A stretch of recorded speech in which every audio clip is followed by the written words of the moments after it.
পিছিয়ে পড়ি। যখনই আমরা পিতারা মাতারা সন্তানদের ঘরের মধ্যে শিক্ষা দিই, যাও বাবা এগিয়ে যাও, এখনই তোমাদের শিক্ষার প্রয়োজন, এখনই তোমাদের নিজেদের কে প্রতিষ্ঠিত করার বয়স, যাও বাবা এগিয়ে যাও, কিন্তু এই কথা আমরা ঘরের মধ্যেই সীমাবদ্ধ রাখি।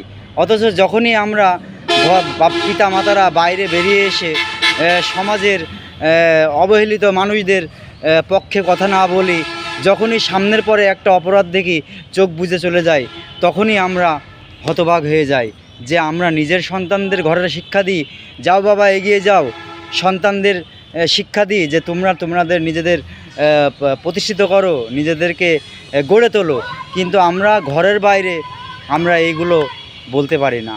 আসলে নিজের সন্তান আর সমাজের একটা অবহেলিত একটা গরিব দারিদ্র ব্যক্তির সন্তানকেও সেই চোখে দেখুন, তাহলে আজকে আমরা সমাজও পরিবর্তন হতে পারবো, আমরা নিজেরাও পরিবর্তন হবে, নিজের সন্তানদেরকেও আমরা প্রতিষ্ঠিত করতে পারবো।